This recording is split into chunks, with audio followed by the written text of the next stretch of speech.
Okay, Hannes, you're recognized. If you're speaking, we cannot hear you. This. No, nothing. Oh, okay. Now you're coming in, but your voice is very faint. Okay. By the way, someone has the microphone a little bit too close to his mouth. I can hear him breathing. I don't know who It it is. must be Tiru. Thank you for that. Okay, there's a participant, I think, I can't recognize the name because it's in kanji. And you wanted video, so I don't think, if you want to speak, you should click on the microphone, not the video. Okay, so with that, we're already 1 minute in, so let's go ahead and get started. Can everybody see my slides? Yes, Nancy, I can see your slides. Great. Okay, so let's go ahead and get started. Good morning, good afternoon. I think it's still afternoon for most everyone. And late evening for those in Asia. So you are in the IETF108 first session. Welcome. And you are participating in the Trusted Execution Environment and Provisioning, or Teep, working group. So this is a formal IETF session. All of the note well rules apply. I think most everyone has participated in the past, so I'm just going to note this and not go over it. For the agenda, note that we are using the CodeMD to take notes. Do we have, I forgot to also introduce Brett Jordan. We are trying the session to have a secretary, so please welcome Brett Jordan for that. We need to have at least one more other note taker. Did we have anybody volunteer? We really can't move forward until we can get through the logistics. So we need a note taker and we need a Jabber scribe.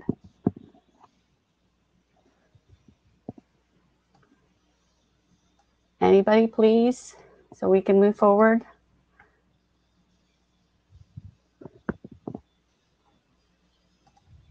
Notes. Russ, was that you volunteering for notes? I can't hear you.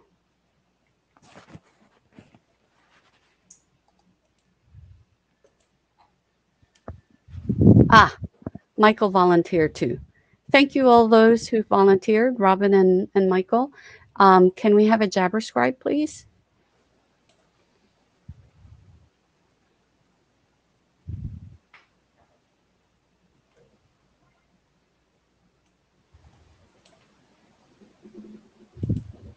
Okay, Emmanuel, you've requested video, not audio.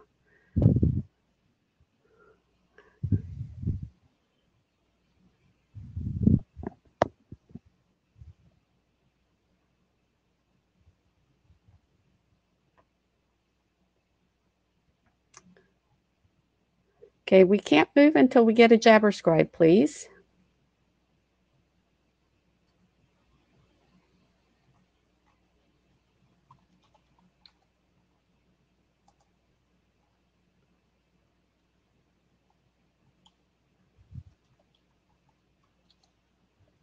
Nancy? Besides myself? Sorry, who's this speaking? Oh, Brett. This is Brett. Yeah. So we've got Michael and Robin also willing to take notes. And they can add themselves on the CodeMD. So notice that the notes are being taken on the CodeMD, as I've noted on the agenda. We need one Jabber scribe, please.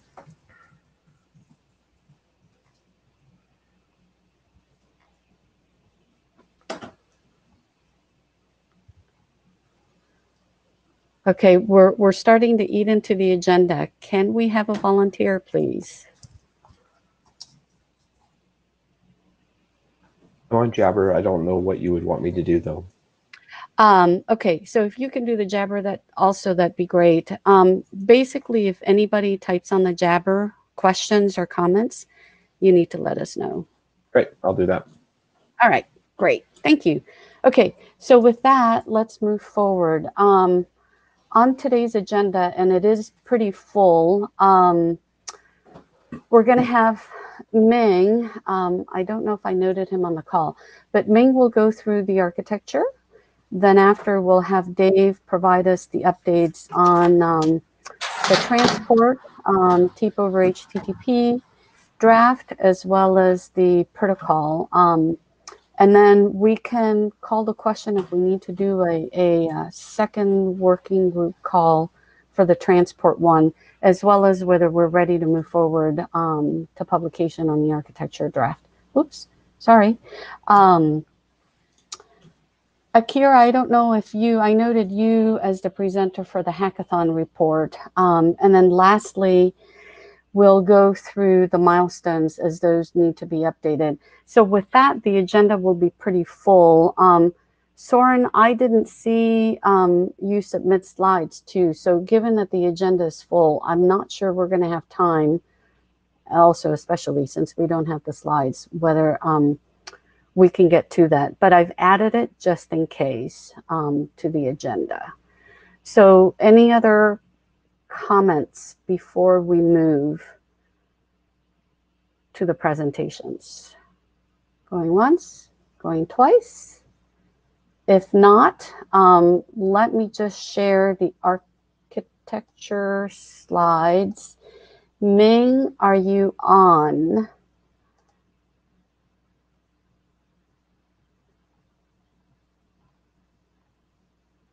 I don't see Ming on the call. Ming seems to be having trouble joining the call. He's not able to join the call. Oh, okay. I think we should start with the other presenters. I'll try to help him out. Okay, thanks, Tito. So, Dave, are you okay moving next? Yes. And discuss the transport.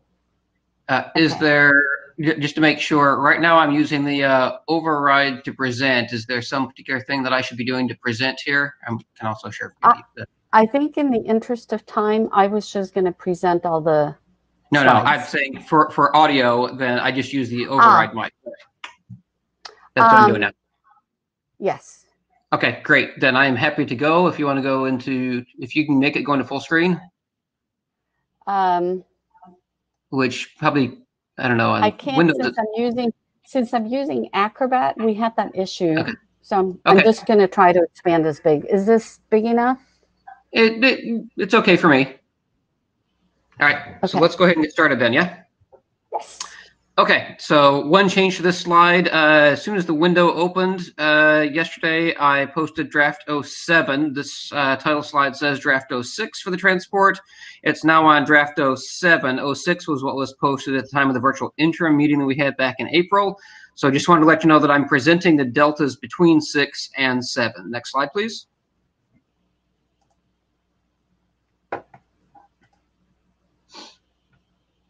All right, so as a reminder, this draft has gone through more than a working group last call. So there was a working group last call that started back in before November. We discussed it at IETF106. Oh, wow, sorry. Draft 106 was the last thing before working group last call was started. We had a working group last call that started in February and completed before the interim meeting that we had in April. We then, in April, solicited additional reviews after working with last call. So Mark Nottingham, Hannes, and Ming all sent in reviews. Mark Nottingham's review basically said, yep, still looks good as far as HTTP BIS conformance and recommendations. Hannes and Ming both sent a bunch of reviews, and that's what I'm going to walk through today. So next slide. All right, so at the time of the April interim, the issues on the top half were discussed. All of the crossed out ones are the ones that we agreed were done. The 3 that are not crossed out are the 3 that we said, oh, we'll close these after we have, the following thing happen, which I'll mention, which we got agreements at the April interim. The ones down in the bottom half are the ones that were filed newly as a result of Hannes's review and Ming's review. And so we'll walk through the non-crossed out ones. Next slide. Okay. So let me first talk about the things that we previously discussed at the April interim meeting, and I did what I believe we discussed there. So the first one, we had a discussion about, that should say BCP 56 bis, that's a typo on the slide. That's the one that says how to use HTTP as a transport for any application protocols like us that are doing it. What it used to say is that when not called out explicitly in this document, all implementation recommendations in 56 bis apply to here. That could arguably be read as normative, which was not intentional, and so that phrase is now changed to be informative, where the recommendations are in this document, it explains, but the motivation behind it is in 56 bis. And so if you want to know why it recommends such and such with the header, go look there. And so that's a clearly informative statement. It already previously also referenced 56 bis for some security considerations, which is also not normative. And so that one is retained as an informative reference to back up and not have to remotivate the header recommendations. And so that was the action taken for 21. Unless there's any hands up, then I'm going to keep going. So next slide.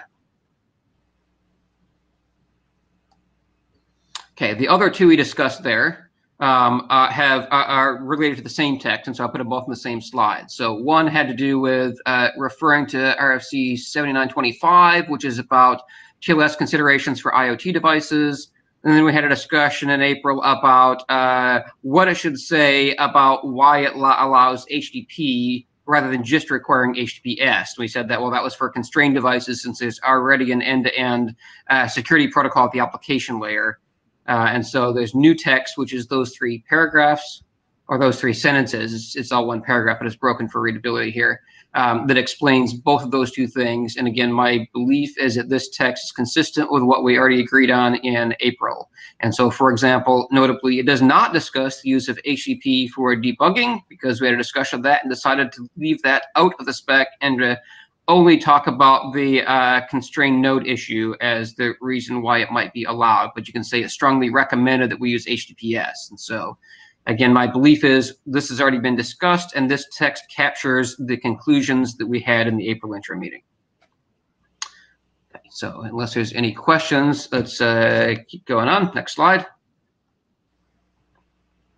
Okay, new issues that I'm going to start walking through. So again, Mark Nottingham did a review, Hannes did a review, and Ming did a review, and I'm going to start with Hannes's because this one is related to the previous text. And so if you go back one slide temporarily, Nancy, you can see in the text that's there, the bottom paragraph, right, when HTTPS is used, TLS certificates must be checked according to 2818, as well as 6125 if PKIC certificates are used. And then it references the other one. So go forward, you can see that 6125 reference is there. So go forward now. So in Hannes's review, you can see he suggested we actually reference 6125. That was what I just showed you. So I took Hannes's suggestion, put that in there. Hopefully the text is right. You tell me if it's not. He had a suggestion to, there's some diagrams that showed a layer of Teep over HTTP, which is the transport, and a layer of HTTP. And he suggested removing the middle layer, so you see Teep over HTTP is 2 layers. I did not make a change here, and the reason was the point of those diagrams is to explain the relationship between documentation. So HTTP at the bottom is in HTTP RFCs. This doc is that middle layer, and the Teep protocol spec is the top layer. And so I thought it was intentional and helpful to explain the relationship between the 3 docs that each of them successively layers over the other one. And so that one I did not change, but that was the reason why I made no changes, because they're actually specified in 3 docs. All right, so Hannes suggested we put in points about are we using cookies? And so I took Hannes' suggestion, and now it adds a sentence into a paragraph about things that are used and not used. It says cookies are not used. Number 4, Hannes noted that, and so this one we will have a discussion of in the Teep protocols presentation, which is next. But in the transport spec, there was a statement in the walkthrough of an example, right? So this is already an example walkthrough. It says here's a particular way that the stuff might be used. And of course, there might be other variations, but as walking through a particular example, and I had this sentence about another variation that could have occurred. And Hannes said, well, actually, that statement is, in his opinion, not correct. And since it's not used in the actual flow, I just removed that sentence, right? And so we'll come back to that issue, but this was trivial to resolve in the transport spec by not talking about a second variation in the middle of a first variation. So again, we'll come back to that in the next presentation. Lastly, yep, go ahead. Yeah, sorry, Dave. I saw on the chat, Ben Kada mentioned, and sorry, this is on a previous, he mentions that he's used to only seeing 6125 and 7525 for certificate validation. He says it's almost strange to see 2818 listed as well. Tiro is correct, yeah. Yep. Oh, you see it. Go ahead. Yeah, I have the chat room open as well as your screen. So yeah. Yeah. Okay. Tiro is correct. And so right now it's following what 56 bis says, although augmented by Hannes and the other people's points because it's about IoT and so on. And so yes, if we think that 2818 should be, I would want say Mark Nottingham, who's the editor of 56 bis, and did the review to tell me to remove 2818, but that's why it's still there. Again, it's trying to keep full conformance with 56 bis. Okay, shall I go on? Yes. Next slide. Well, okay, yeah, sure. No, you were on the last one. Sorry. The last point was just the example showed it terminating in 204 no content, but the normative text said it just needs to end in a 2xx, right?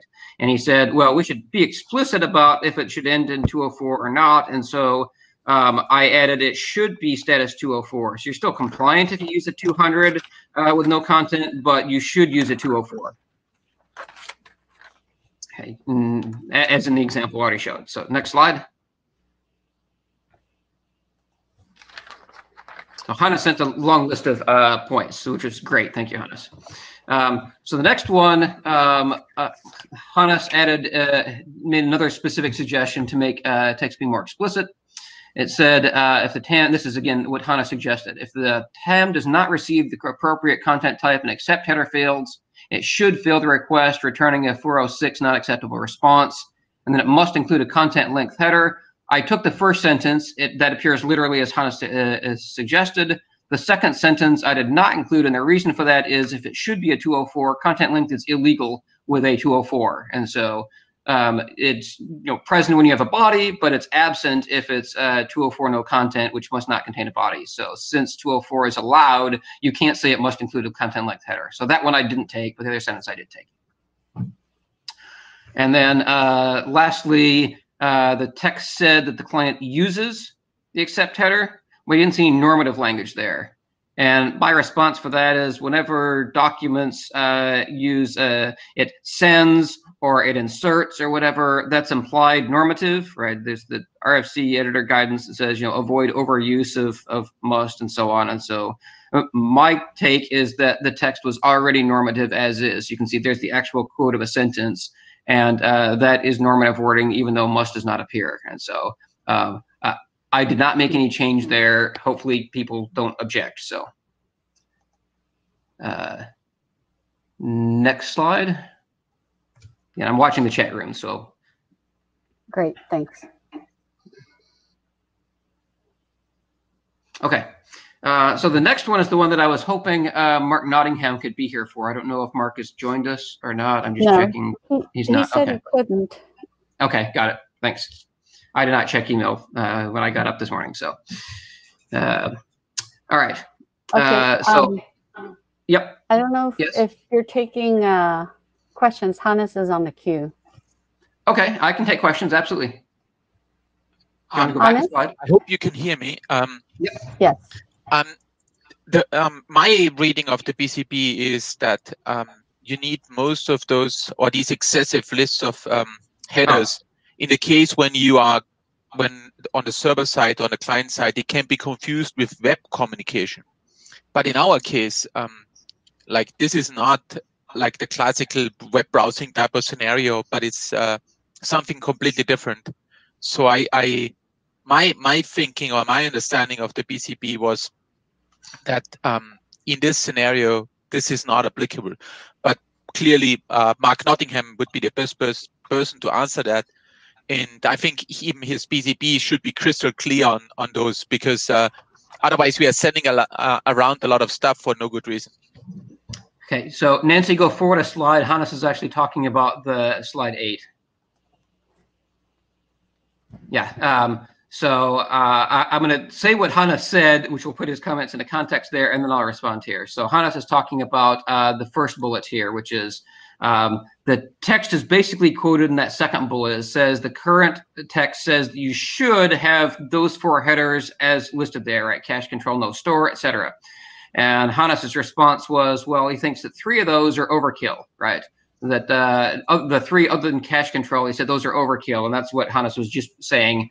My understanding in conversations with Mark before and on other drafts is that what the concern is that somebody can trick a browser into somehow sending information that the server would consider a protocol message and have nefarious behavior as a result. And so my understanding is that the recommendations are, if it's not meant to be used in browsers, then you should use these headers, which tells the server and the client that nothing to see here. Do not use this as a browser. If a browser ever gets this, you should do something not harmful. And that's what these headers are trying to do, is trying to prevent leakage into browsers for things that are not intended for browsers. Again, Mark is the most authoritative one. I would let him answer, but that is my understanding, is these are indeed meant for things that are trying to keep browsers away from your protocol. And so that's why I said propose keeping unless Mark tells me to remove them, because my understanding is those are intentional for things that are not meant to be used in browsers. But again, we can explicitly ask Mark, but I'm saying right now I did not make any change because that is my understanding from previous conversations with Mark.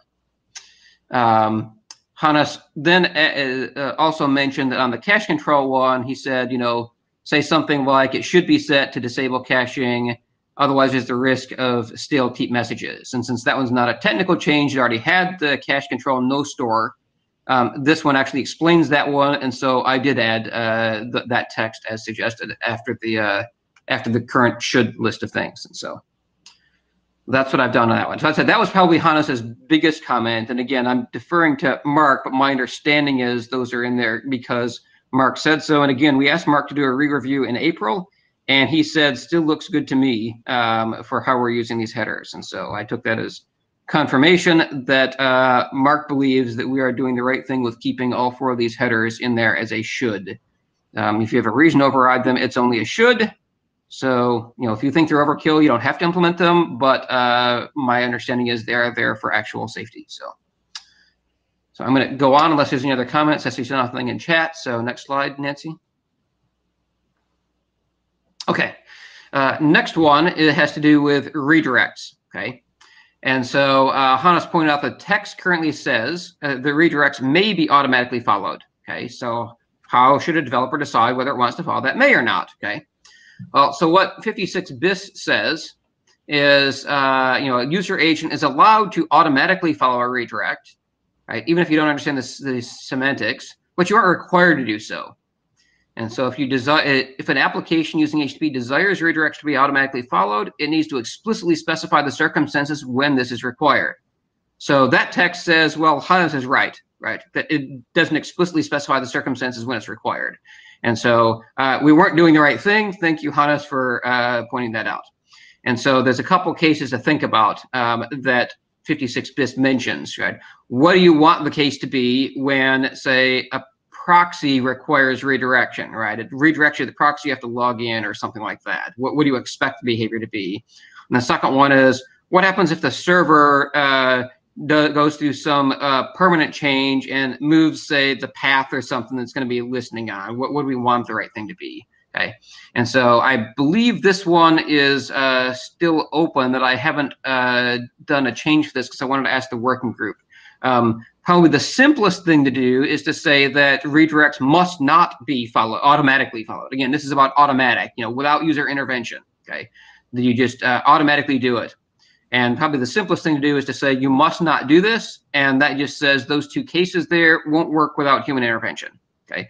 Otherwise, we'd have to explicitly come up with what are the cases that we want to have happen. So that's what I wanted to ask the working group. Would people be okay with saying redirects must not be automatically followed? Or do people think that there's some case where we want to have circumstances where we do think it would be acceptable as a may to automatically follow redirects? And again, 56 bis is not going to answer it. 56 bis says we get to decide. So anyone have comments on this one? Otherwise, again, I'm proposing the simplest change, which is must not instead of may.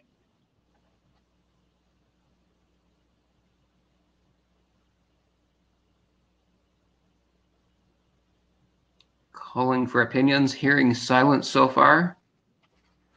Hannah says must not is fine for me. Okay, let me put it this way. Is there anybody who would object to it saying must not? Okay. Akira says must not. Okay, so I don't see objections from people who are implementing. And so Nancy, can we call this consensus due to lack of objection? Yeah, so I see, Michael, you're on the queue, but I don't see how to recognize your mic. I think at this point I was just talking, it appears. I didn't mean to do it that way.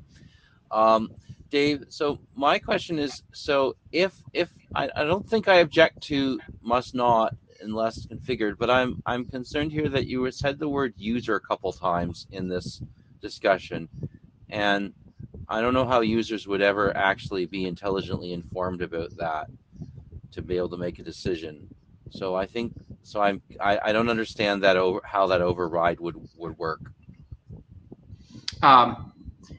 All right, let me answer that. But your assumptions are correct that this is about automatic following, right? Yeah. As opposed to some other human intervention. An example of human intervention is, let's say your whole Teep flow was triggered by a user installing an untrusted app from an app store. And so it's the app store installer that kicks off the thing that says, my untrusted app has a manifest that requires this TA be installed, and that's what kicks off the whole Teep flow. So you're in the context of a user flow.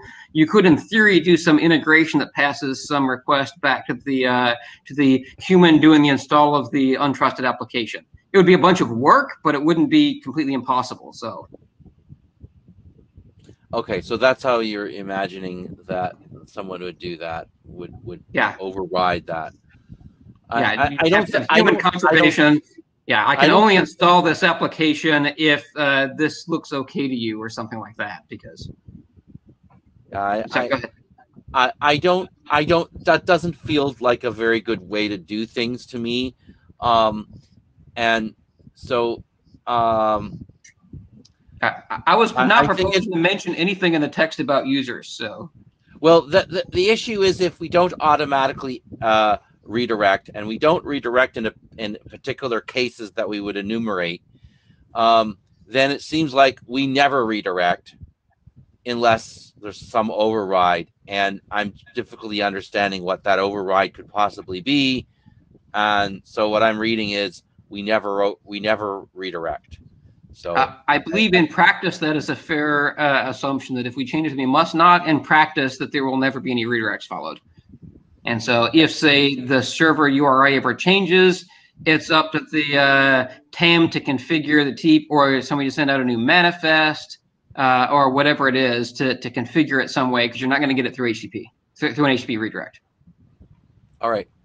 And similarly, if you're ever behind an authenticated proxy, sorry, not a supported scenario. Okay, hearing no other objections, unless chairs tell me otherwise, I'm going to treat that as a direction so that the next version of this draft will change that may to a must not. I think that's fine. Okay, next slide. So you have 2 minutes left, Dave. Okay, this one actually overlaps with the architecture document, and so if I take 2 minutes on this one, it's taking it out of the other time because there's a corresponding slide in the other deck. It's whichever one we got to first.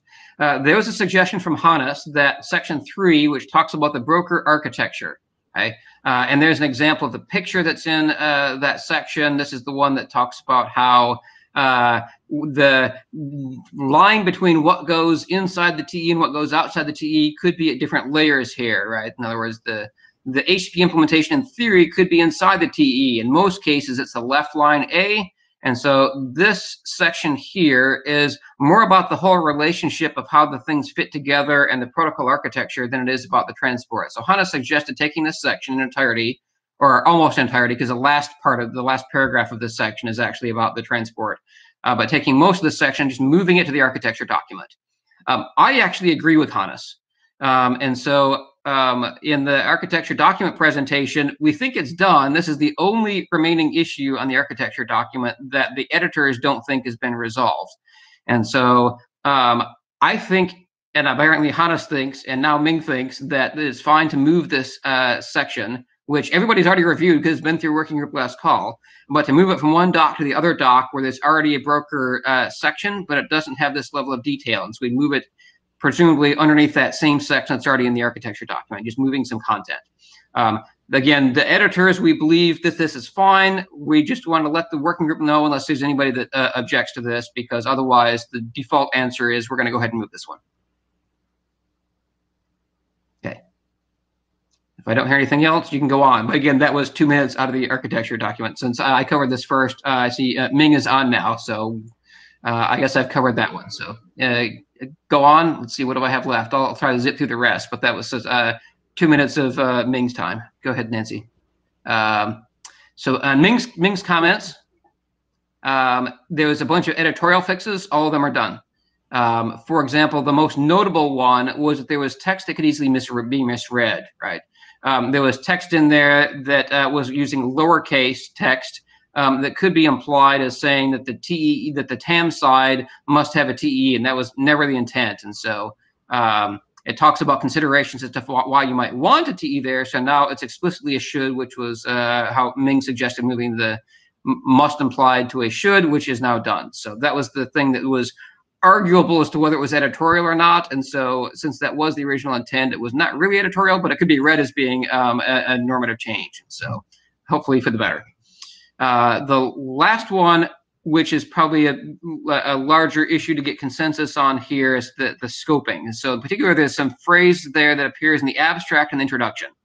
And it talks about that the scope of the Teep protocol is to update, quote, code and data in a TEE, which I think is correct. But Ming suggested narrowing that to say the scope of the Teep protocol is to update TAs and data in a TEE. Okay, and so there's a key difference here, which I will explain my opinion on, that the Teep protocol depends on RATs for attestation and suit for manifest to install things, okay? And so although the things that you request, say, I need to install such and such a TA, the suit manifests include dependencies, and you can have dependent manifests that depend on other manifests, whether they're embedded or severed or whatever. And so that means that a suit manifest can install not just a TA, but it can express how to install any dependencies.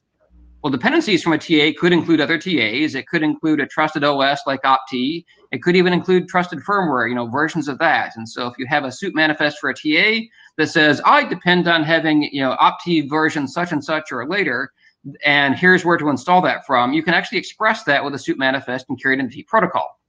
And so my opinion is this would be natural in both RATs and suit, where RATs you have the attestation of the whole platform up through maybe the TA or the Teep agent, as well as suit manifest to install not just TAs, but TAs and their dependencies. And in my opinion, it would be very unnatural to say, sorry, you can only include suit manifests that don't go down below TAs, right? That would be very odd to me and rule out things that would otherwise be natural. And in my opinion, it would incent people to use protocols other than Teep and would use RATs and suit with these other dependencies. And so my opinion is the text is correct, that it says code and data in a TEE. It's just TAs and their dependencies. But if people have other opinions, please bring them up now, because I don't know if Ming has another opinion, but that's my rationale. So we want an explicit working group consensus on this. Ming is on a queue, and Dave, I'm going to eat up some of this time to let you go through with this one. Okay. Because you're now 3 minutes over. But Ming, you had a comment?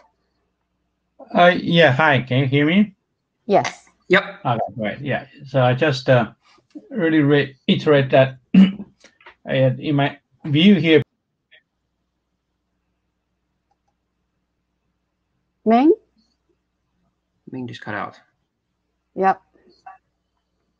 Okay, shall we come back to this once Ming has audio? Okay, let's go ahead and finish this presentation. And since Ming is presenting later, we want sure.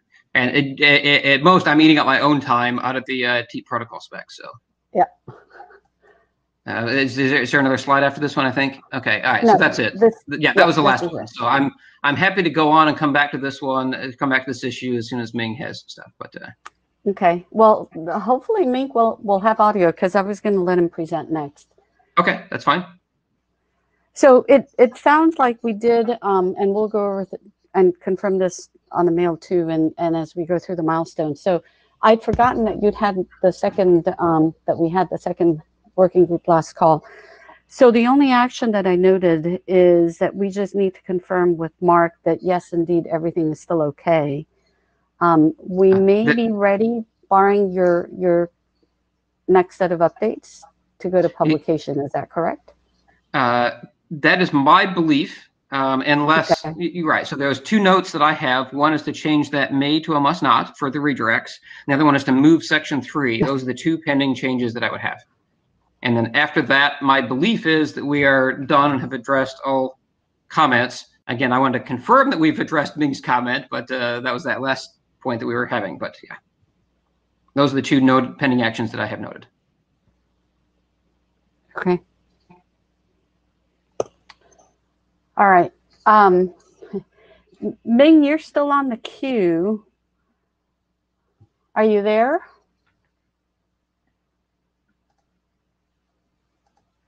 Anything on the chat?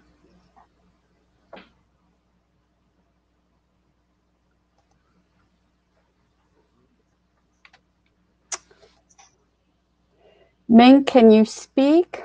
Can you send audio? Are you speaking now? Because we can't hear you. Yeah, we can't hear you.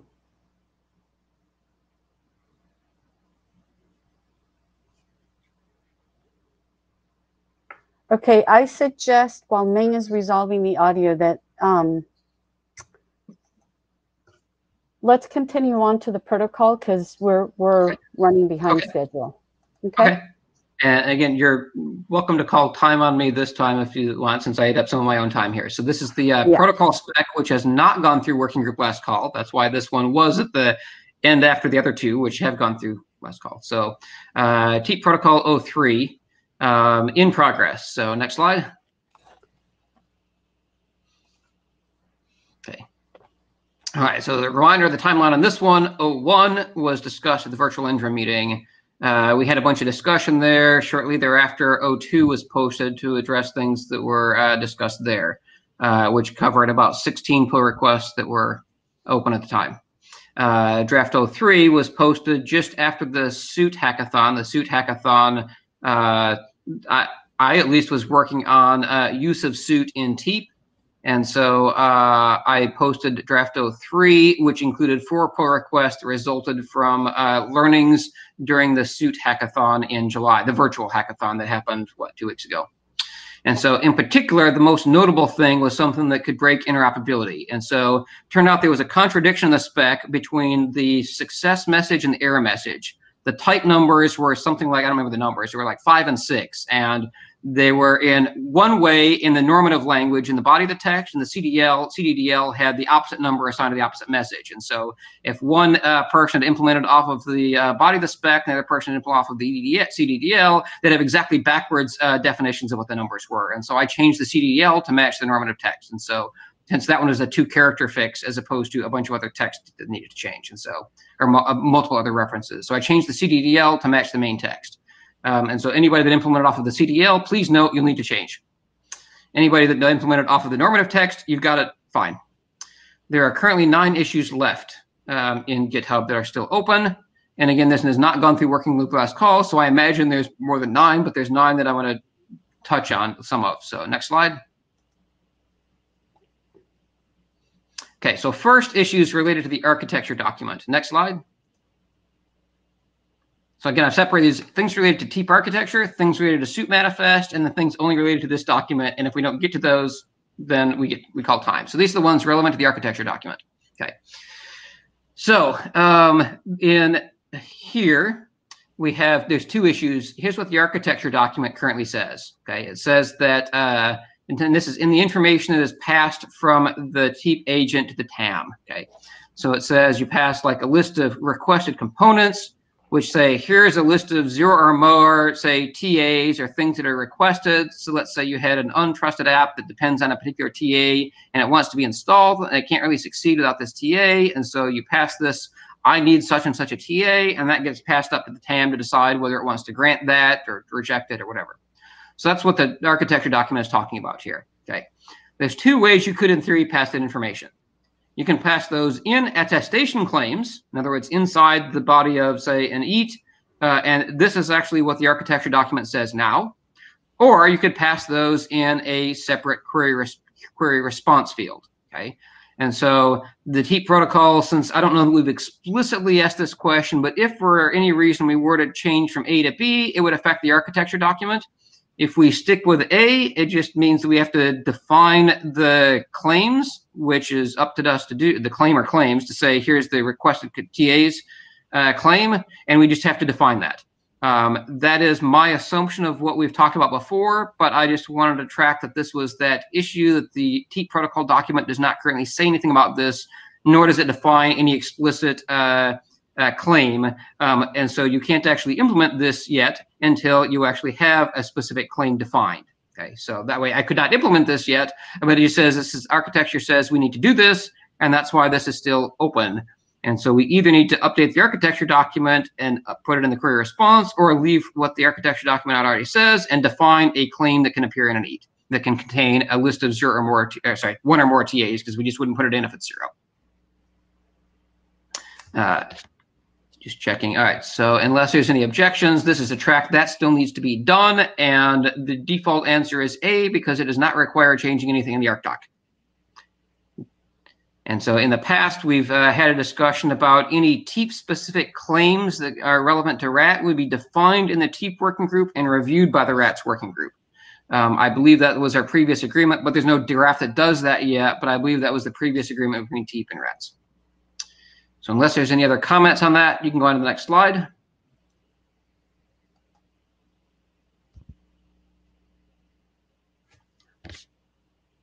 Okay.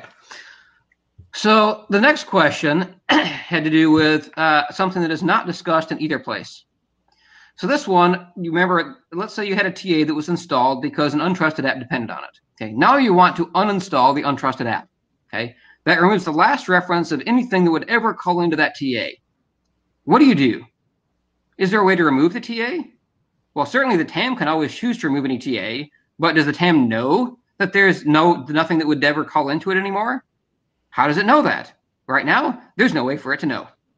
And so on some TE architectures like SJS, right, an untrusted installer can just delete a file, right? It can take a TA and it can just arbitrarily delete it out of the file system, and that removes all trace of it. And that's fine on SGX because that's basically like deleting an entire TE. And we're not trying to defend against DOS per se, just against, tampering and so on. And so on some, you can just delete the file, but on others, right, you can't. You don't have permissions to, because maybe it's stored in some place you can't touch unless you're inside, say, a Teep agent. So only the TAM can actually clean up that TA. And so that means that if you have no way to inform the TAM, only the TAM can delete it. Then you end up with these unused TAs that's just consuming space that the TAM doesn't even know about. It doesn't know that it's not used. Okay. And so there's no discussion anyplace about this notion of maybe you'd want to pass a list of unneeded TAs to a TAM, not just requested ones. And so the question of the working group is, should we support this scenario of passing a list of no longer needed TAs to the TAM, just like requested TAs? Again, the TAM is authoritative, but is there a way to pass a hint? And again, the possible answers that I know of are, yes, we should add another attestation claim that can express that. or maybe it's part of the same claim in another field or something, but via attestation claims. B, via a separate query response field. And again, A and B, in my opinion, would be consistent with the choices of A or B on the previous slide. Or the current answer, no. And if the answer is not no, then do we need a bullet in the architecture document? This is my question. Offhand, my personal preference would be A, which might entail adding a bullet or a sentence to the architecture document right next to the text about the previous slide. But what do others think? Again, I'm going to propose A, but that does mean it's a change to the architecture document, which is why I'm calling it out here.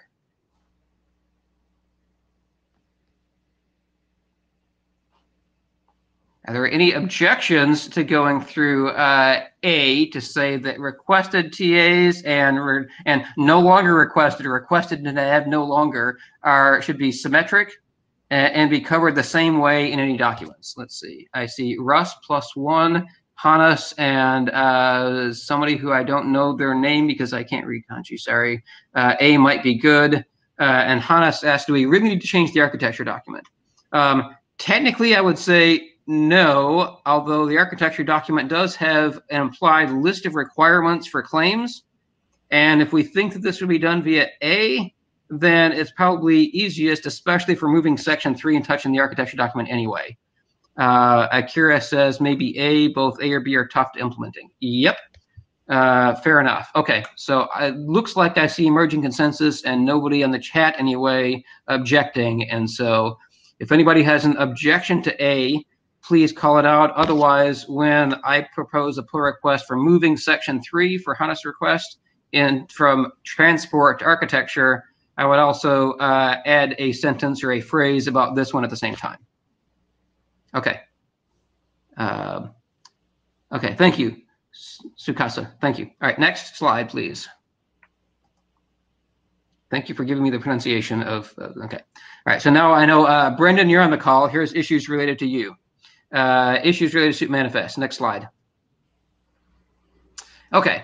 So as I was trying to implement this, the first question has actually come up in a meeting, and I can't remember if it was the Teep meeting or the suit meeting. I think it was the Teep meeting where Brennan was presenting before, and it had to do with the notion of templates. Maybe it was in the suit meeting, right? It's the suit manifest document has a number of templates for how you might accomplish various things, you know, and then there's examples and so on. And we said in one of the working group meetings before, it might be nice to have a Teep-related template, okay?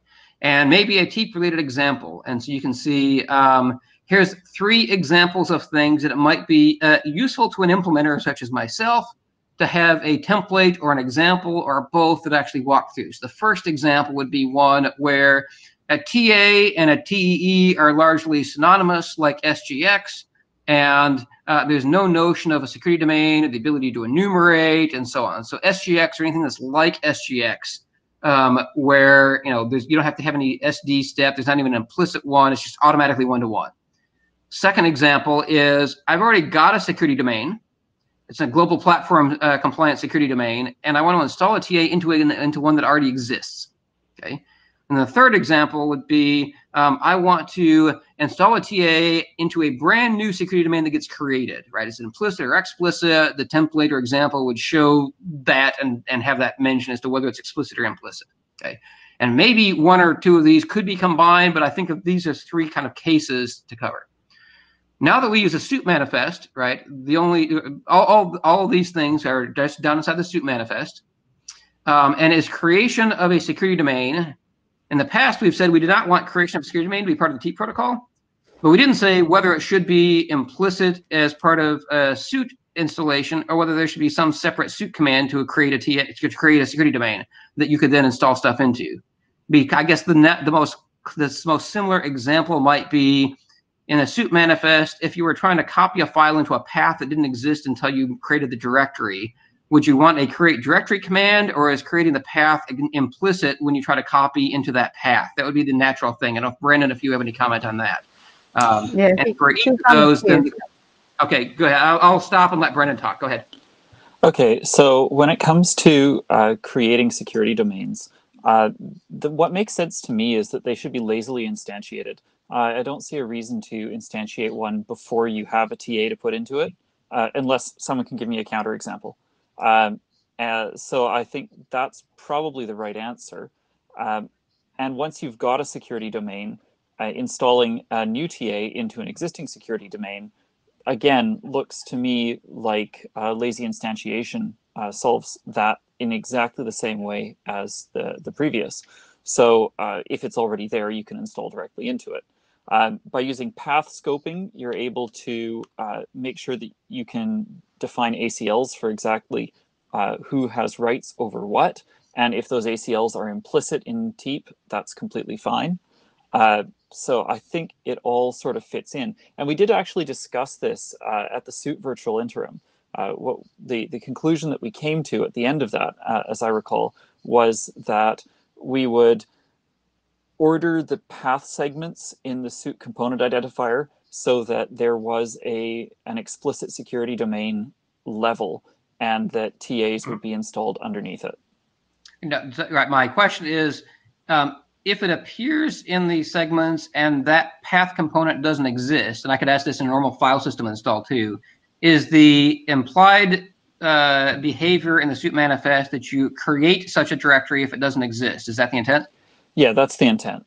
Okay, I don't know if the suit manifest document says that right now. If you call that out explicitly, then I think that's fine. I don't think that's a suit manifest specific situation. I think that the thing to do here is probably to, well, I don't know what the right answer is here. Either it needs to show up in the Teep protocol spec, or there needs to be a suit in Teep draft. One of the two. No, I'm giving an analogy to a non-Teep example. No, I gather that. But what I'm saying is that when it comes to Teep and suit integration, I don't know whether we need a separate draft for that or if that needs to be in the Teep protocol spec. Probably the Teep protocol spec would be my answer. But so there's a meta question here about whether the examples and the template, if there's a template, whether that belongs, whether we put that into the Teep protocol spec or into the suit manifest spec with the other templates. Right now, my opinion as a suit co-chair is we're trying to be done with a suit manifest. So we either put it in now and be done with it if it's really easy. Otherwise, it goes in the Teep protocol spec, which is what would happen is that anybody else that starts using it for a reason after the suit manifest gets published. So I put it in the Teep protocol spec. But what do you think? I think it's very specific to Teep, and because it seems very specific to Teep, I think that I would say let's use an example in the Teep spec because that seems to be where it belongs. Okay, agree. I mean that. So you're agreeing with my original proposal, which is let's put it in the Teep protocol spec. Yes. Okay, and the part that I skipped on this slide is between those three examples, there's also the two different cases of when a TA binary comes with a TAM, and then there's the case of when a TA binary is already on the device and you just need the metadata. I think Akira or somebody else filed an issue specifically on this, which I think I have on the next slide. So there's this other case about how do I put in this commands to install when the binary is already resident on the machine? So that should, okay, there's a couple of different approaches to that. One of them is it exists in a different component ID, in which case you can copy it in, and that's fine. The other is that you need a lazy fetch. And when I say a lazy fetch, what I mean is that it needs to take the digest, which is available to the fetcher, as well as the URL, and say, I already have this digest, therefore I don't need to do a fetch. Yep. No, I agree with that. That makes sense to me. I see some comments. Should be a no-op if you've already got the payload. Yep. And I like your suggestion of having two component IDs or whatever as one way to do that. Let's make sure that it appears in the notes. All right. Yeah. So there's an explicit step for that in Suit. That's the installation step. So you separate fetch from install, and that's already got examples in the Suit manifest draft. Okay. So to summarize the conclusion of this one, we're going to keep it being explicit implicit for creation of security domain by component ID and not say add some suit directive or anything like that. And we're going to have manifest and example stuff be done inside the Teep protocol spec. And then for the TA binary stuff, we can show two examples there. A is just a natural one using suit manifest, and B, when it's already resident, we'll use that in like a specific example, maybe with component IDs with like you mentioned or whatever. So, okay, that sounds like sufficient direction to do a proposed text here for people to review at the next version. So, yep. Thanks, Brandon. No problem. Time check. We've got 2 minutes. Yep. All right, I can probably cover one more slide then. Yep. Go to the next one. Yeah, keep going. So now we're past the ones that affect any document. Now we're in the ones that are only this document. Okay. So here's one that issue number 13. I don't remember who filed this one. Filed it, and so the observation was that can it? The question, the issue was something like, can it be used with SGX? I think was the name of the title of the issue.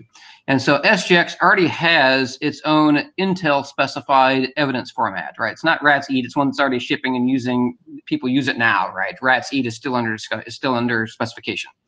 And so SGX is already in use for their evidence format. And so the RATS architecture discusses, multiple evidence formats that come into a verifier. As an example, the verifier might then use a standard format for, say, attestation results, so the relying party only knows one, but the verifier has to deal with the heterogeneity. That's one example way to use RATS.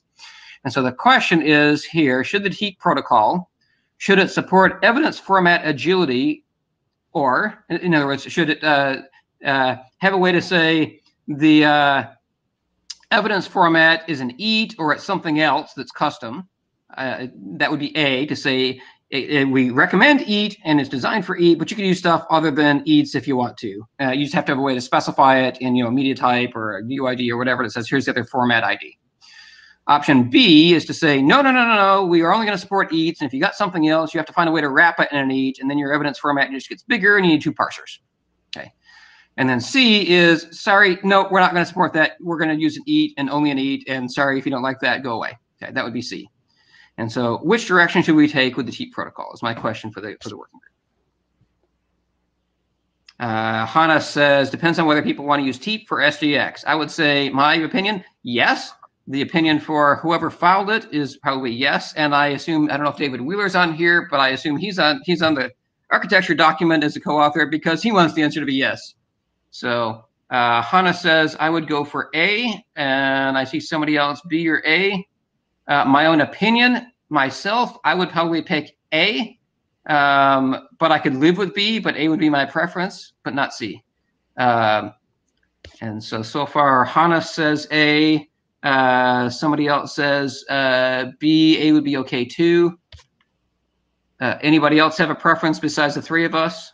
Again, I know that David Wheeler, I don't know if he's on, but he would say not C.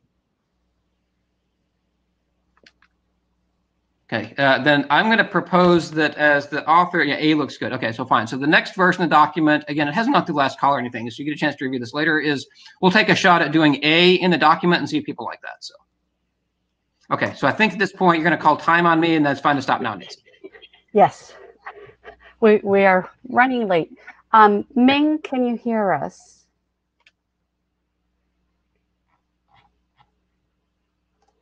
Let me, you can speak. No, I just say yes. I can. No, yes. I just ready to present mine. Great. All right, you are on. You ready to present the architecture? Yes. Hi. Okay. I'm presenting. I've got the slides. If you're ready. Yes. Yeah. Please get the next slide.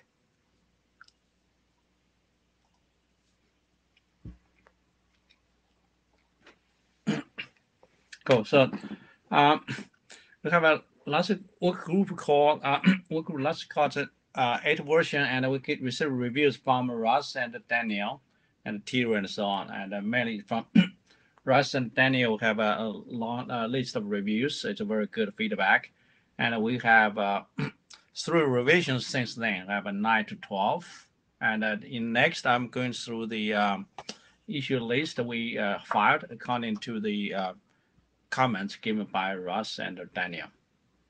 Yeah, next slide. So totally we filed the issues. Most of Russ ones are translated into individual ones. And for Daniel's one, we catch up and we put into one issue at 201. And the rest of the issues most we captured in 170 to 185. That's 16 issues. So next I'm going through each one. Not all of them, right? I selected ones. I don't go through all the ones. Some ones that just skipped when it's editorial, have kind of an editorial change, or some issues are straightforward. I do not repeat here. Next, how long do I have? 15 minutes? You have 12 minutes left. 12 minutes. Okay, so that means I need 30 seconds on each slide. Okay, let's go. This open issue. Ming, we lost your audio.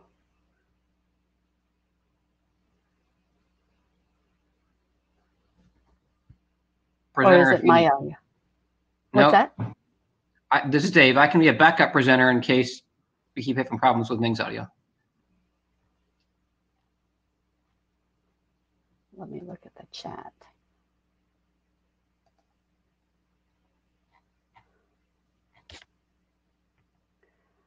Okay, I think in the interest of time, Dave, maybe you should go.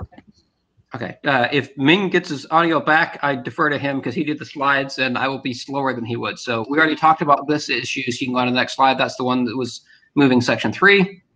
Okay, so that's the only one that's the open issue is the point. Okay, which you discussed in the other one, so you have a way forward. Yep.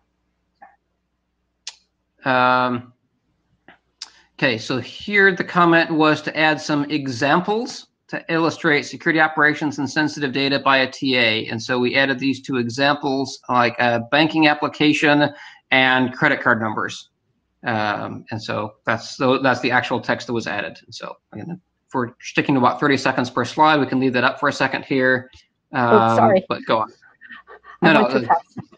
Nope. Unless there's any questions, this is the text that was done as the example. So next slide. I think some of this was suggested by Russ, if I remember right. So, all right. So the next one was about application versus application component, where the text was not symmetric between untrusted app and trusted app.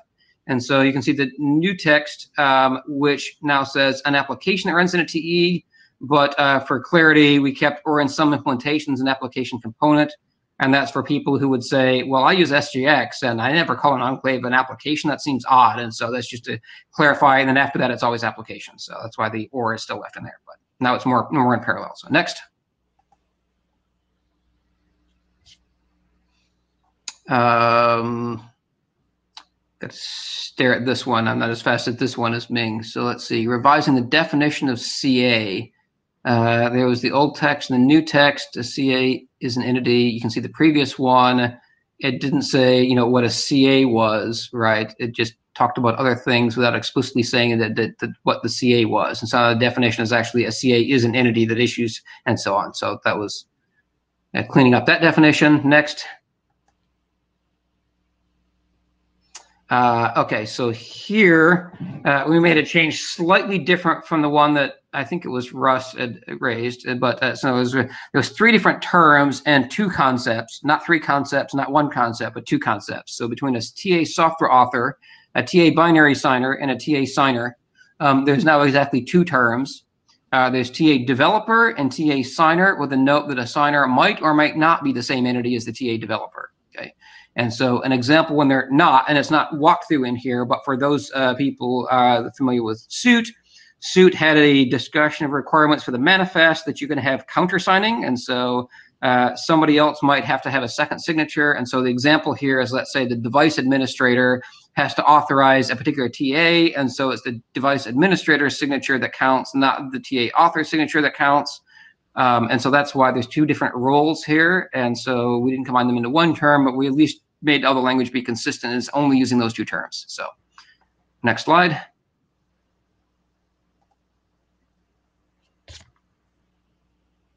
Brandon prefers authority in these scenarios. I'm not sure which scenario that is, if that was on the CA definition.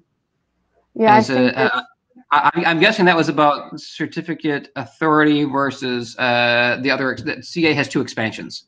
I think that's what it's referring to. Yeah. So Ming got back on the queue. Okay. You can go ahead, Ming.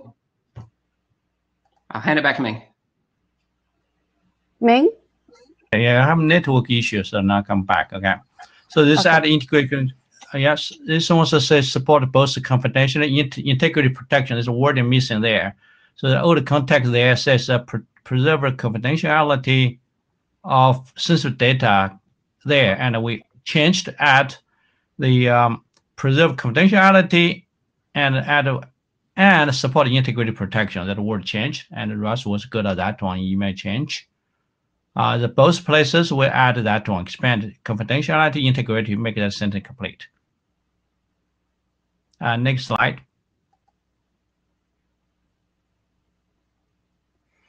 So this one is a key transport agreement. This one says what initially says encrypted with temp public key directly. I think that was not accurate. It's a public key used to wrap a session key, right? Key encrypting. So the context we changed says below. It says very bottom particular. I just say content is encrypted with a key that is established with a content encryption key established with a TE public key to provide confidentiality. So that was particularly added to expand. Says content key is derived. It's protected by a public key. It's not encrypted.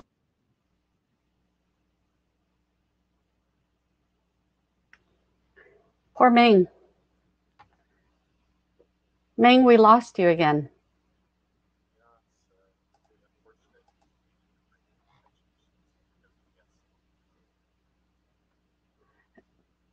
Ben, Ben took himself off.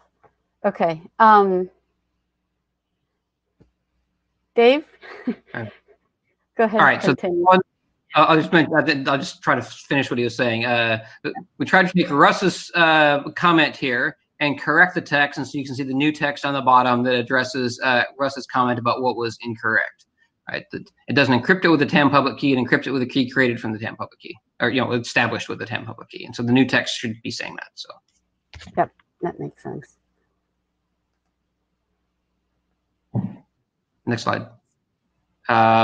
Okay, there was discussion about raw public key. An earlier document did mention this, but there was a couple places that were still missing the similar text, and so it still talked about certificates. And so if you're using raw public keys rather than certificates, we tried to touch any remaining places like this one. You can see it must obtain a TAN certificate or the raw public key of a TAM. And so what goes in your trust anchor store, it could be a certificate in implementation, or it could be a raw public key in implementation. So it's always or raw public key. Next slide.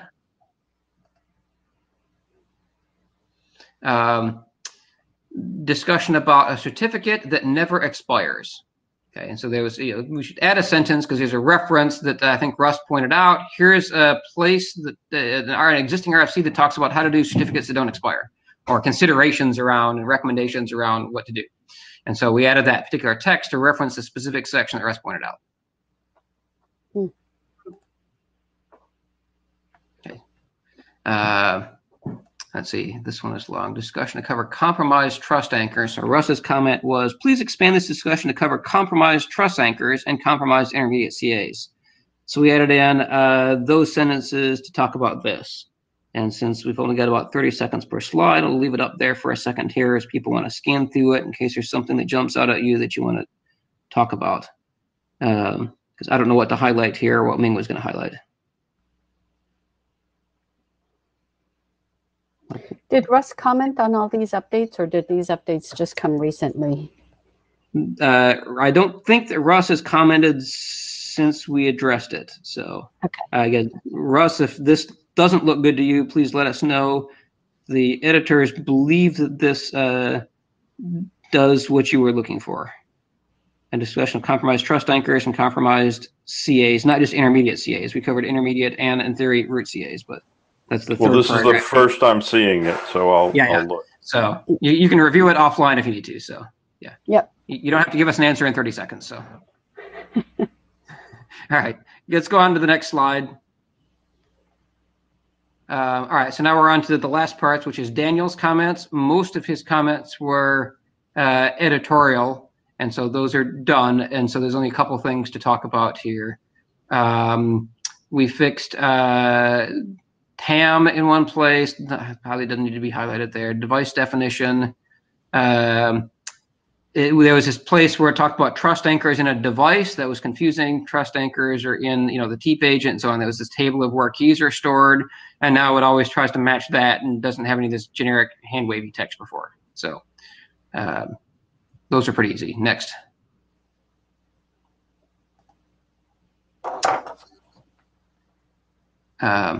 Okay, so the use case, Daniel commented, it's unclear whether this is a single use case or many use cases. You'd like to have more. Okay. In particular, I'm going to highlight the part that says, typically, it seems that the UI is part of the TA, which guarantee trusted inputs. And he talks about, it seems important to consider that anything coming out to the untrusted world can be tampered or replayed, even the output of a TA. Given the example, it seems hard to me to understand how TAs are used. And so he's commenting on is, he gets the part about trusted inputs, but it's also important to consider the output can be tampered with, okay?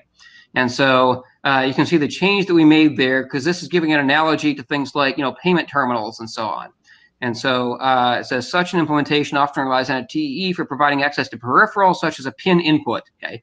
And so that's referring to a case where your PIN input might be a trusted peripheral that's only accessible to the TEE, right? That would be a very typical global platform implementation on a payment terminal. And we extended that to say input or a trusted display so that the REE cannot observe or tamper with the user input or output, right? So for example, in such a payment terminal, you might have it wired such that the little LCD display is also only accessible to the TEE, and that the REE can't, take over messages or view anything that you put on there. You could do that too. So that's an or, so it's not normative or anything, but it does try to cover that the outputs can be trusted or trustable in something like a global platform architecture. So in other words, this use case talks about not just input, but also output. So that was the resolution of Daniel's comments, or Daniel's comment on this one. So next slide. He says, when a Teep broker receives a request, is such a request a Teep request or something more abstract? And so now he said, when the Teep broker receives a request, see the request TA API. So it's actually not a Teep request. It's referring to an abstract API call that's defined later in that same document. So now we just added a forward reference to maybe be explicit. So it's neither a Teep request per se, it's nor something more, maybe it's more abstract. It's an API call. So next.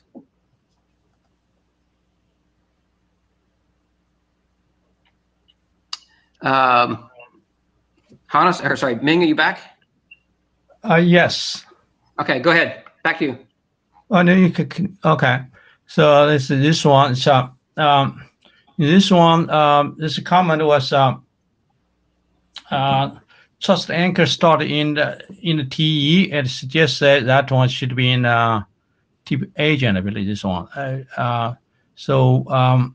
Agent, yeah, right, implemented, but not that to that network aspect. So what we changed here is particularly point out the trusted terms provision in the T agent, particularly talk out the agent and not just generally the device itself. So this is a quick fix and it's straightforward. So next one. Okay, so this one's about arrows. So I think Daniel comments good ones to talk about the meanings of arrows. It's who point to it's a gate, like our top certificate add arrow now. Say gate is where's the started, who's the source, who's destination. Then we change it below now, indicate particular fixes like install, right? Supply to app developer to App Store, and then for App Store to device, we say install now. So who initiated that one? We know it's from device, go to download from the App Store and then install. Then we say install, then it's look at who initiated. What we now add an explicit sentence says arrow indicates the direction of data transfer. It doesn't mean that who's the actor, who is being changed. So it's just purely indicate where the data flows from where to where. So to clarify that. You have minus 1 minute, but go ahead and finish. Yeah, I'll next one. I much related this one. Yeah, this one's for the security consideration part. What we changed here is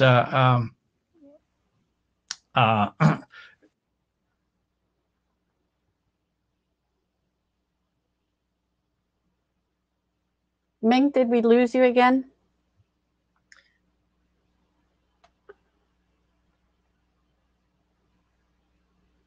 Dave, do you mind finishing since we're just going to Daniel mentioned, I also believe that some additional considerations are needed for regarding tenants sharing a given device. And so we added in some other text about that. So for example, TA might be able to escape from malware detection or access other TAs if a TA provides isolation between TAs. And so it's talking about motivating removing of a malicious TA. And so I don't know what else to say about that one. So just go ahead and finish to the next. I think there's one more slide. Yeah. Okay, sorry, we already talked over that one. That was section 3 open issues. So we've talked about it already. Okay, good. Let's move on. Akira, will you do the hackathon report?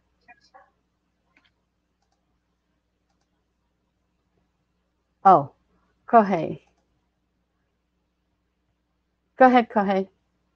I introduced about IETF108 Teep hackathon activities reports. So, okay, I talked to Akira and I talks about these topics. Please next slide. Okay, this is the agenda. Please next slide.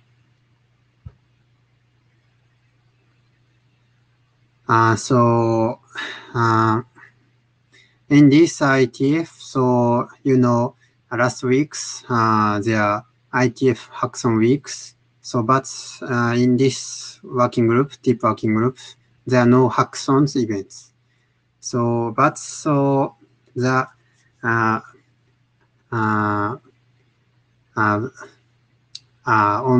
on July 13, so in there are suit hackathon events.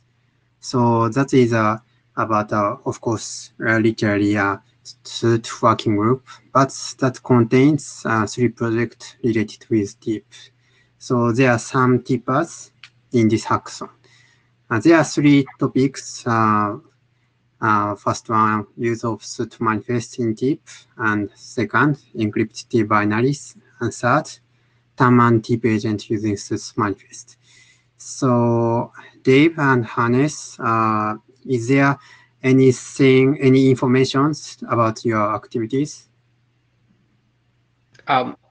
This is Dave. As far as for me, everything that was my learnings, I talked about in the other 2 presentations. And so, yep, I made progress in my implementation, at least for some things. And I kept notes about what issues I was running into, and that's what I already presented. So, yep, making progress. So it's just the implementation sides of what I presented with the doc issues. So.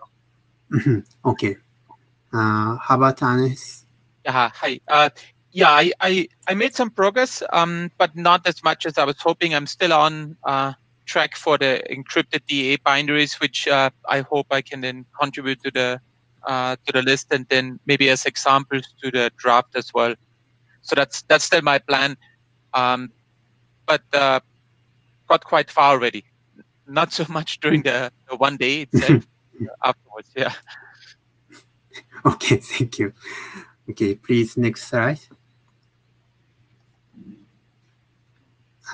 Okay, so I worked with Yuichi, my colleague. So that project is a TAM and Teep agent using suit manifest. So what we planned is that adding suit implementation to Teep implementations. So Yuichi have developed the Teep device sites, and I have developed TAM server, Teep server sites.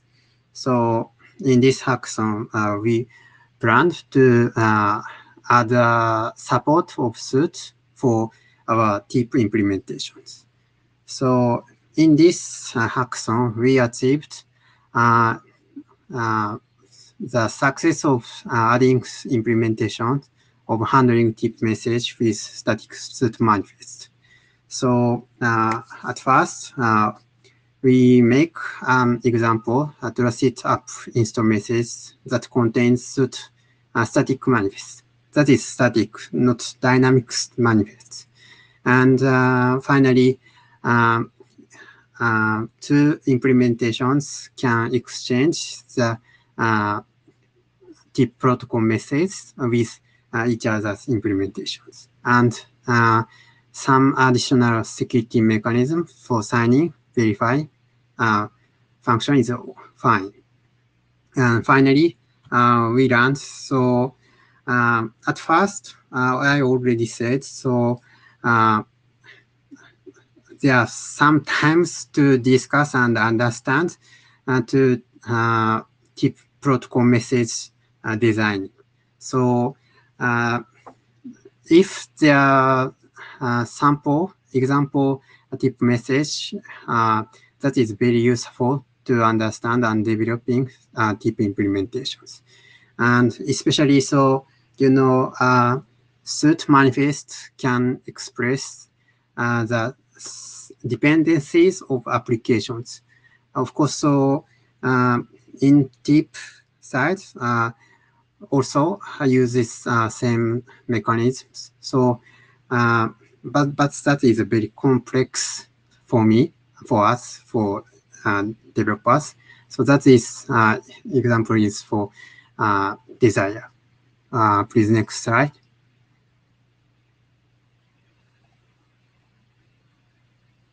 Thank you. So this is a current Teep implementations list. So there are in Teep, so mainly two sides, Teep devices such as trust zones and SGX and keystones contains device. So there are some implementations. First one is Teep devices, Teep device. That is developed by ICE and Akira, and the other implementations are Dave's one and Hannes one. And UIT provides libteep, that is a C library, and you can try from that URL. And the other side is a Teep server, TAM server. So that is also Dave's and Hannes have a developing their implementations. Okay. So that slide shows C#. That is a mistake. That is written in C or C++. And my implementation is a template. That is also you can try. And please give me a review and comments. Okay. Next slide, please. Okay. So this is Akira's part. Akira will introduce their activities. Okay.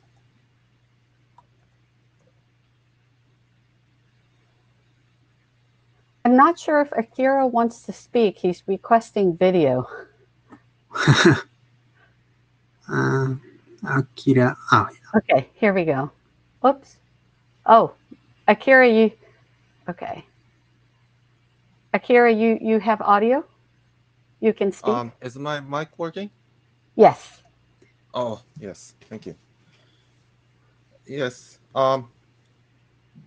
This two slide is going to explain what we've been doing for past hackathon. We've been working on this for more than a year. Honestly, it's more than 2 years.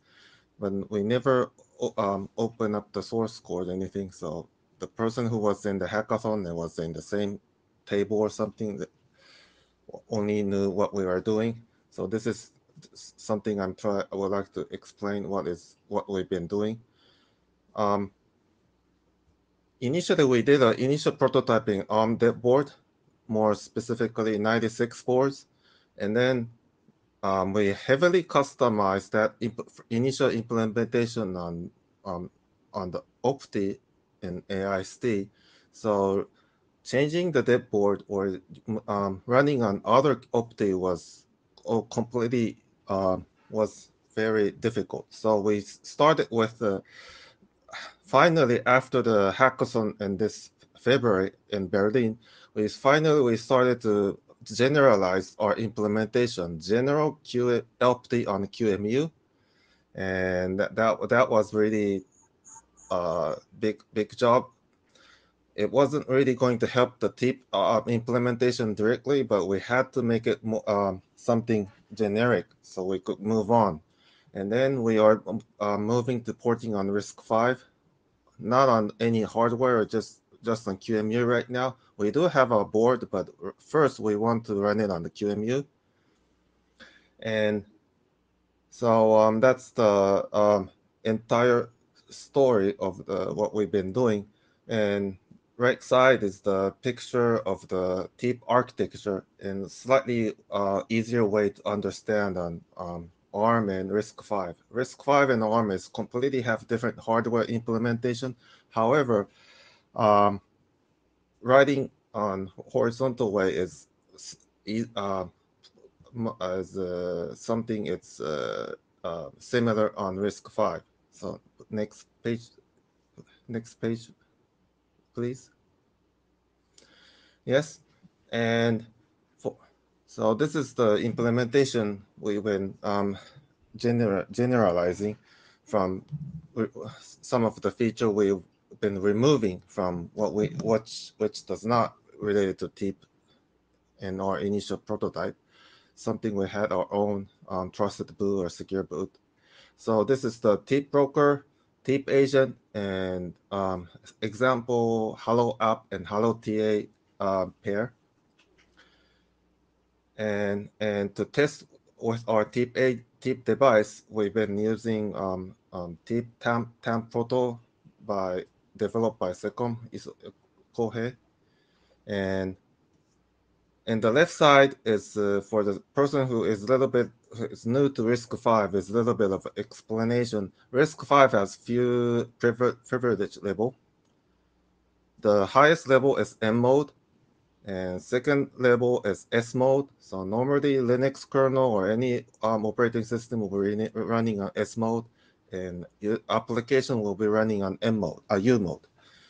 And right now it's in the middle of defining and implementing H mode, which is for a hypervisor mode. But at this time, we're not using H mode.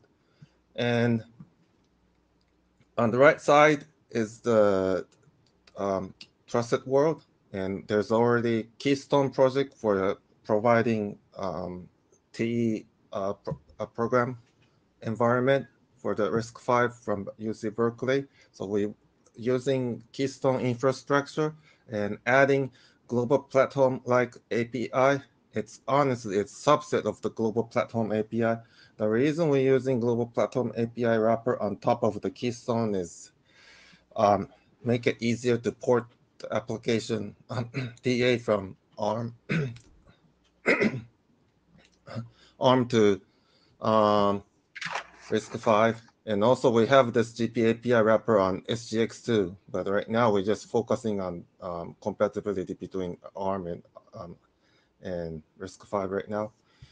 And to have the feature of the Teep functionality and inside agent TA, we're using we need COSE and CBOR and COSE feature. And honestly, we started for JSON and JOSE.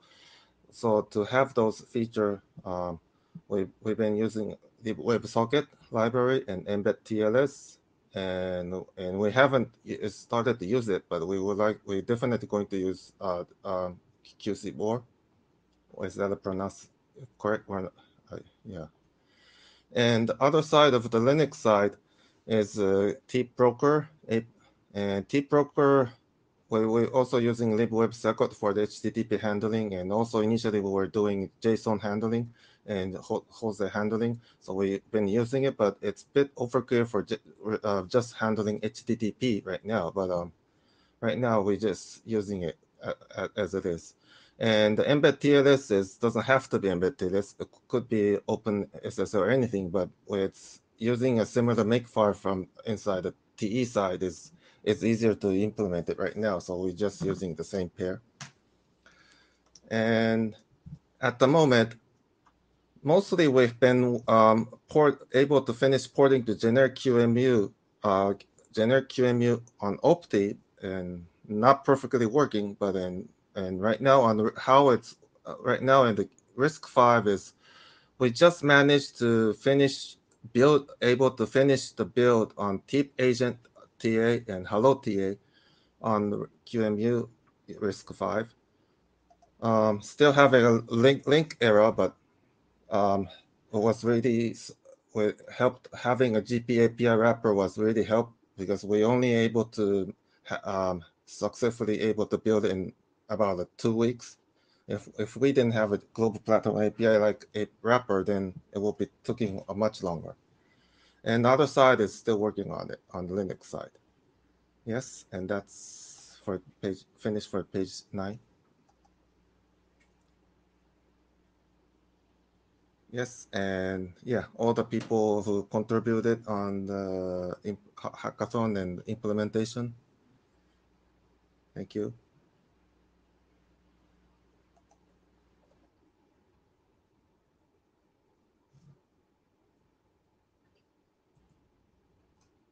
Thank you, guys. So I had just asked to note, and Kuniyasu just posted, the Keystone is open source. And so on the chat, he placed the link for it. Great. Okay, so I have 9 minutes left.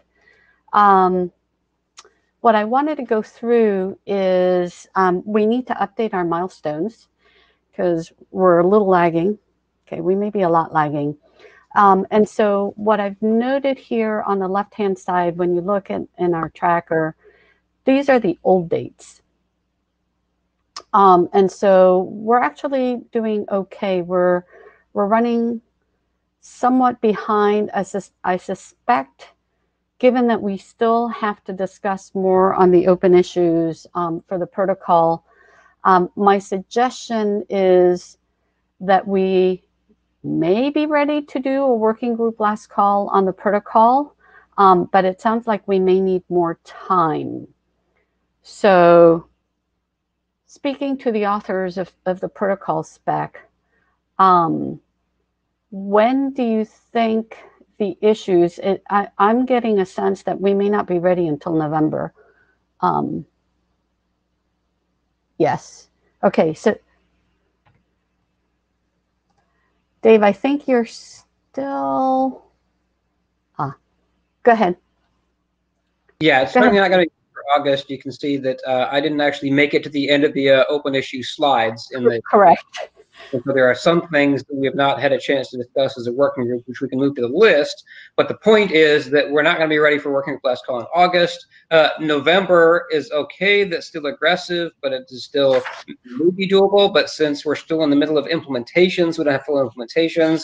We don't have text in there for a bunch of the things that are open issues. And so I think it's not even going to be ready for November myself. But yeah, so I mean, I'd rather err on the conservative or more realistic side. So if we're not going to be ready for November, the question is whether we'll be ready for the March. We should be. Yeah, right now I would put it in for, say, March 2021. That sounds like a fine, stake in the ground. We'll review again at the next IETF would be my suggestion. So. Okay, so I'm going to update it to March 2021. The architecture document, it sounded like we needed to make a couple more updates, especially based on the section 3, and I forgot to take notes on that one. Right. Right. There was 2 things that I observed on the architecture document. One was moving section 3, which is text that's already been through a working group last call. He's moving it from one doc to another doc. So hopefully that is hard to break. And then the other one was potentially a phrase about the requested TAs and also TAs that are no longer needed, and just adding a couple of words in there, and such and such in another sentence there. So those are the two things that I noted that would be good to change the architecture document. Okay. But other than that, I think it's done. So yeah, up to you. But you need an update. So will you be ready? Right. So if you're ready by in a couple weeks, because we're a week away from August, right? Those are easy enough to do during IETF week here, right? So we can do that before the end of this week. Okay. So because it's not really creation of new text, so we can actually progress it for publication then. I can leave it as August 2020. Yeah, my opinion as an editor is that should be fine. And the changes are simple enough that I can try to do those before Friday of this week. Okay. I want to make sure I'm not missing anything on the chat. Okay. So Hannes is saying to move the completion date for September for the architecture.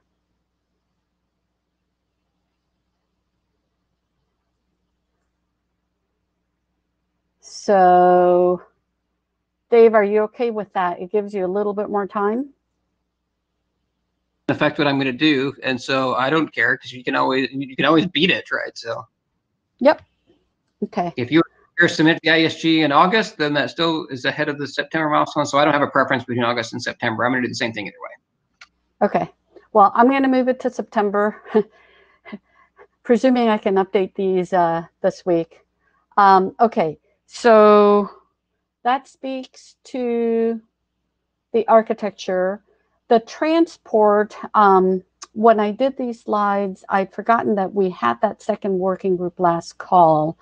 And we do have the updates. I mean, we did get comments. So I'm going to let Tidu speak for this too, because I think he actually looked at this draft also deeper than I did. And the question for the authors is similar to the architecture. You needed to do a couple more updates there. We need to confirm with Mark that everything is still okay. And so the question is, I can put it back to September. Given those updates, will you have the draft ready for publication? Somebody's on the queue. Okay, go ahead, Tidu. Yeah, I see Dave has already resolved most of the open issues. So I think there are a few comments to address, and I think we're good for publication for this draft. Ready. Great.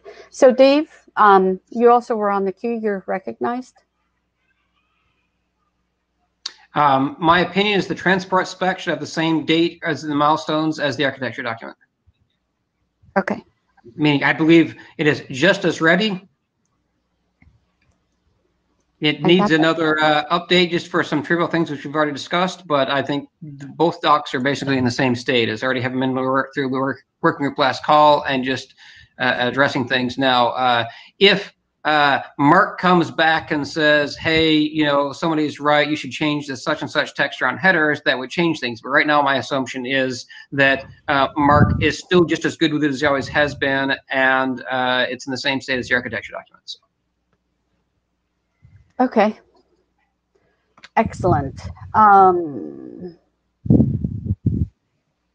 Yeah, I have to admit, and this is me speaking as an individual, not as chair, I find it odd that we're moving forward with a transport, even though we're not solidified with the protocol. But I think as a transport, we may be okay. Coming back as a chair, I see Hannes put in the chat, as we're making progress, the protocol spec and the implementation, we'll learn more about the transport. So Hannes, is your comment more that we may need to tweak the transport? I was just wondering, whether we really need to be so aggressive on the on the transport, I think I'm fine with completing the architecture as soon as possible because we already have been working on it for a while. But the transport, like if it gets done in a few months later, let's say November, it would equally be fine. And by that time, we got all the at least the protocol issues sorted out. And if there's any spillover into transport, then we know. What I would like to avoid is we advance the transport, having finished we advance the protocol, and then we realize, oh, there's actually an issue that we need to talk about in the transport, and then it's already finalized. So then we are in a pretty stupid situation. Yeah, I mean, to me, it makes more natural sense to have the transport advance at the same time as the protocol, but it's up to the group as well. Go ahead, Dave. Yeah, I don't have a strong opinion, but my opinion of saying it's ready is based on the fact that it was originally written for OTRP, which was farther along in terms of implementations and things, and so we know the work for that, and we just ported it over to there. And so since we already have full implementations of it, unlike the Teep protocol, I'm just explaining why I think it's unlikely to change. Is it possible? Sure, just like we could find some issue with HTTP, it's just very unlikely. So, yeah. Well, so is there objections to holding it and advance it at the same time as the protocol? I think right now it's more important that we move forward the architecture. I mean, I'm fine either way, but I mean, as a chair, it's based on the group's consensus too.